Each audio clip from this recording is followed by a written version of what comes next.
darkness has a weight to it. It presses in from all sides, amplifying every sound and sensation. In the heart of the abandoned psychiatric wing, that weight felt heavier than ever. The air was thick with decay and forgotten memories, peeling paint, rusted bed frames. We were there to listen, to reach out into the silence and see if something would reach back. Our tools were simple: a digital recorder, an electromagnetic field meter, and a small device known as a spirit box.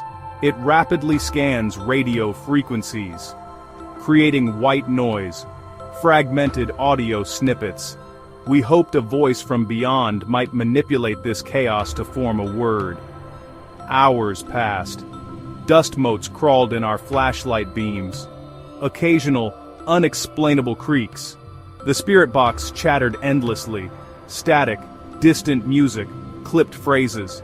Hypnotic, maddening. We asked our questions into the void. Is anyone here with us? Can you tell us your name? Disjointed responses, meaningless syllables, a familiar dance of hope and disappointment. Then, something changed. The cacophony paused for a fraction of a second, a momentary lull. In that sliver of quiet, a voice emerged, different from the garbled chatter, clear, calm, direct. Not a shout. Not a whisper, declarative. No static, no radio bleed, as if someone stood beside the device and spoke. A single chilling word. It severed the night's monotony. The voice spoke my name. It said, Dawn. Clear, disembodied voice. Dawn. Not a question. Not a fragment. Unmistakable. The silence that followed was profound. My team froze, faces lit by equipment glow. Shock, disbelief. The air felt electrified, intimate and terrifying. It became personal. The darkness wasn't empty anymore. It felt like it was looking at me. It knew who I was, and it had just called me by name. How do you explain the unexplainable? In the immediate aftermath, our minds raced to find a logical foothold. The first and most obvious culprit: radio contamination. A spirit box is, at its core, a modified radio. It's plausible we stumbled on a station. A DJ could have said my name. A caller could have said my name. It was a common name. The odds weren't impossible. We checked local radio station playlists. We checked broadcast schedules for that night. But our search came up empty. No logical broadcast source identified. Next possibility: audio pareidolia. The brain perceives familiar patterns. Voices. The brain perceives familiar patterns. Words. It's why we see faces in clouds. It's why we hear whispers in the wind. Our expectation can influence what we perceive. Were we so deep into the investigation, so desperate for a connection, that our brains assembled static into a word? It was a valid scientific explanation investigators must consider. We had to remain objective, yet the clarity of the voice defied dismissal. Pareidolia usually sounds muffled and ambiguous. What we heard was not muffled. It was crisp and clear, devoid of radio static. Each team member heard the exact same thing. They heard it at the exact same time. They heard it with the exact same inflection. When we analyzed the recording, the waveform for that word stood out. It was distinct from the noisy chatter around it. The scientific explanation felt insufficient next to the recording. It felt like calling a photo a trick of light. We found ourselves on a precipice facing a deeper possibility. What if it wasn't a coincidence? What if it wasn't a trick of our minds? What if something in that decaying, forgotten place intentionally reached through the static to communicate? This question sits at the heart of the paranormal. It's the line between a scientific anomaly and a genuine spiritual encounter. To accept it is to accept that consciousness may not be confined to the living, and that our tools can sometimes become a bridge to a world we don't fully understand. The voice that said my name became an invitation to question everything we thought we knew. This single, inexplicable event forced us to re-examine the very nature of our work. For centuries, humanity has sought to communicate with the other side. The methods have evolved: flickering candlelight of Victorian seances, sliding planchette of a spirit board, to the technological age of EVP, electronic voice phenomena. Investigators in the mid-20th century began discovering disembodied voices on tape recordings, whispers hidden in the magnetic hiss that were not audible at the time of recording. This leap from ritual to technology marked a pivotal moment, suggesting that the dead might prefer to speak through our machines. The spirit box represents the next step in that evolution. Its invention was born from the theory that spirits might not have enough energy to generate voices, but might manipulate existing energy sources. By providing a constant stream of fragmented audio from live radio waves, the spirit box offers raw, sonic clay for a potential entity to mold. It is controversial. Many dismiss it. However, a growing number of researchers believe these devices can facilitate real-time, two-way conversations with the unknown. To reduce bias, the Estes Method was developed to investigate the Stanley Hotel, aiming for a controlled scientific environment for spirit box communication. It isolates the listener from outside contamination, turning them into a pure conduit for whatever comes through. The goal is to separate perception from reality, and in doing so, capture more credible evidence of contact. Our experience in that abandoned hospital wing was more than a chilling ghost story. It became a catalyst to delve deeper into the mystery. Was the voice that spoke my name a statistical fluke, or a successful, albeit terrifying, application of this theory? The only way to find out was to deconstruct the phenomenon.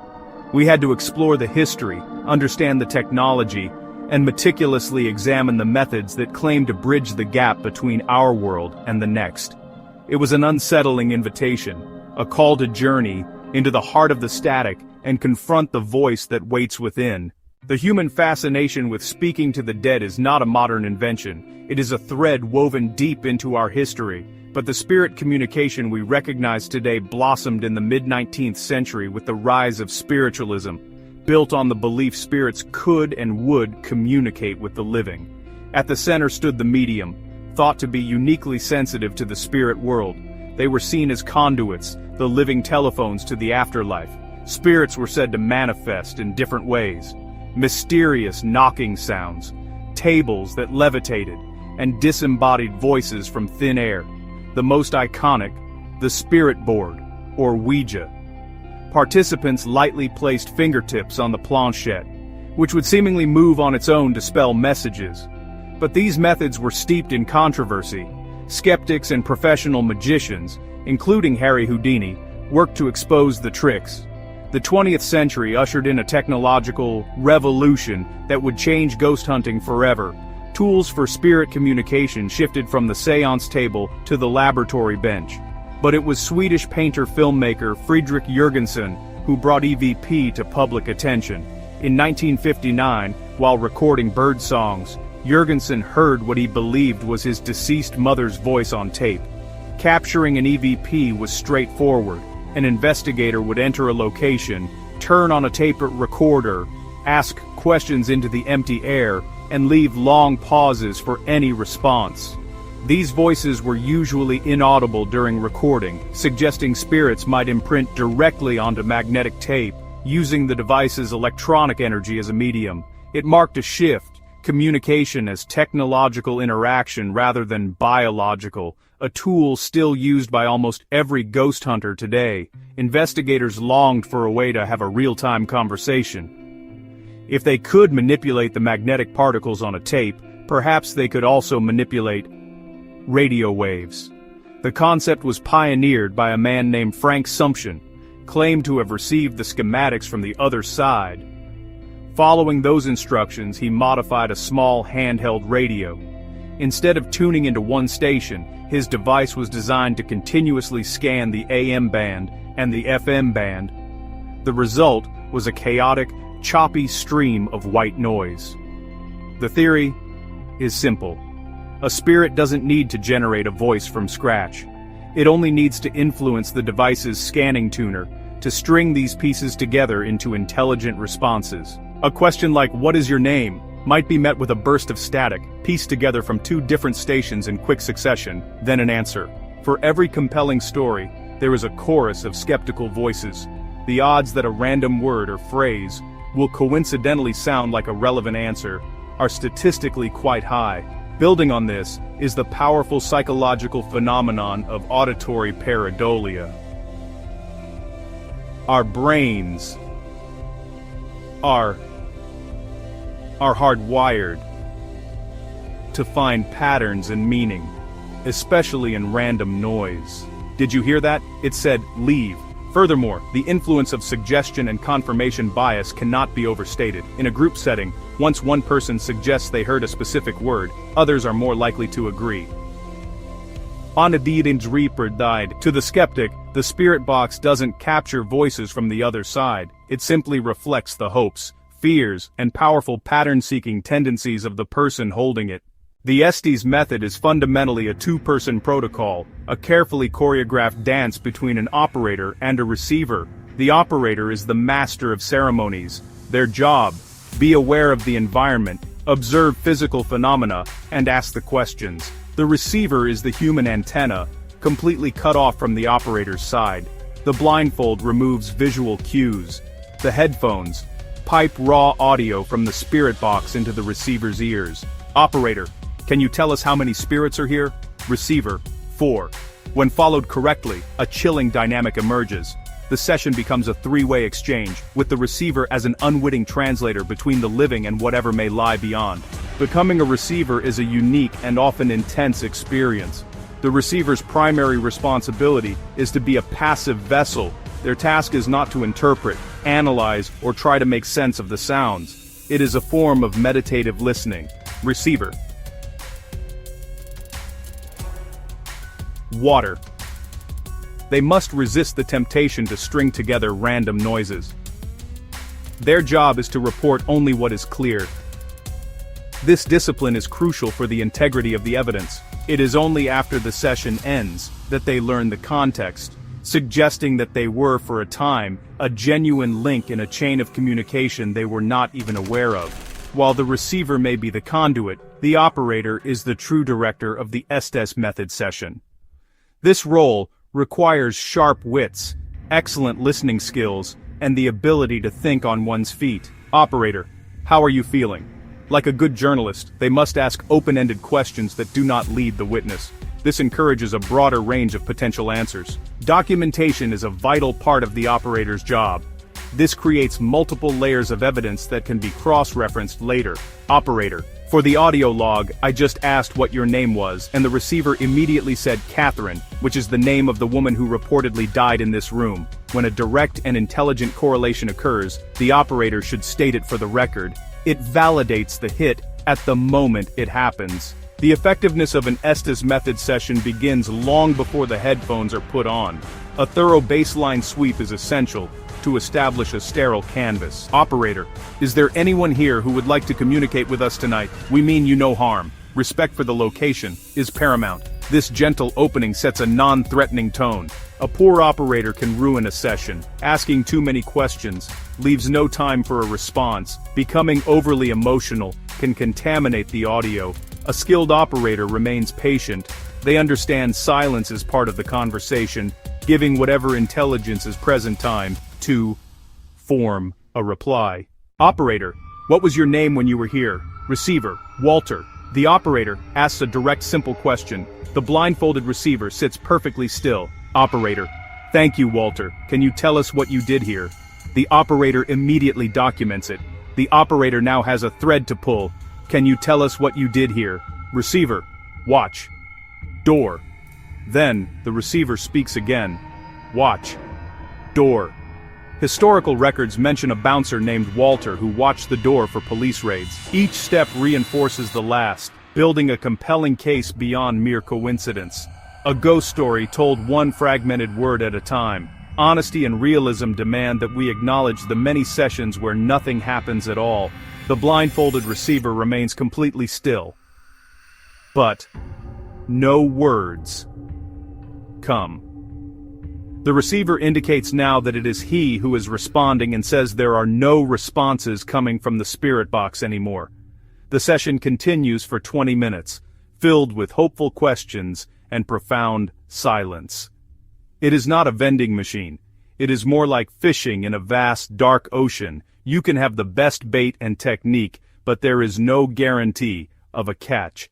These silent sessions also serve to highlight the significance of a genuine hit. The silence provides the contrast. It is the quiet that makes the eventual voice so jarring and unforgettable.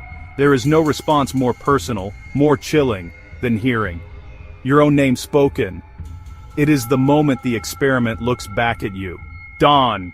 The chaotic noise in my headphones seems to part for an instant. It is a single, fluid, impossibly clear male voice. The voice says my name. Dawn. It is so clear and unexpected that I physically jolt in my chair. The operator freezes. He knows I could not have heard him speak. He has not said my name all night. In that moment, the investigation ceases to be about history or science. It becomes intensely, terrifyingly personal. It singled me out in the darkness, and it called me by my name. We began this journey with a single, inexplicable event. This single moment propelled us into a deeper exploration of spirit communication. After all the analysis and reenactments, we are left where we started, with a question. What was that voice? An echo of a consciousness from beyond the grave, or a phantom created by our own minds? Skeptical explanations remain persuasive. Laws of probability, pareidolia, confirmation bias, dawn. Yet the experience resists those containers. The chill down your spine is not a scientific variable, but it is powerful evidence, a primal reaction to something other. For me, the voice is profound evidence. For the world, it remains an anomaly, an echo in the static. A mystery technology can capture, but not yet solve. The best practices of modern paranormal research are bringing a new level of discipline to the field. We are attempting to conduct genuine research on the edge of the known world. The line between science and the supernatural, between what we can prove and what we can only feel, remains stubbornly blurred. Ultimately, the search for what lies beyond is a deeply personal journey. For some, no amount of evidence will ever be enough. For others, a single whispered word in the dark is all it takes. My experience has not provided me with final answers, but it has given me more profound questions. There are still great mysteries left to explore, and sometimes, in the search for the unknown, the most unsettling discovery is not a ghost in the machine, but a new and unfamiliar frontier within yourself, on the very edge of belief.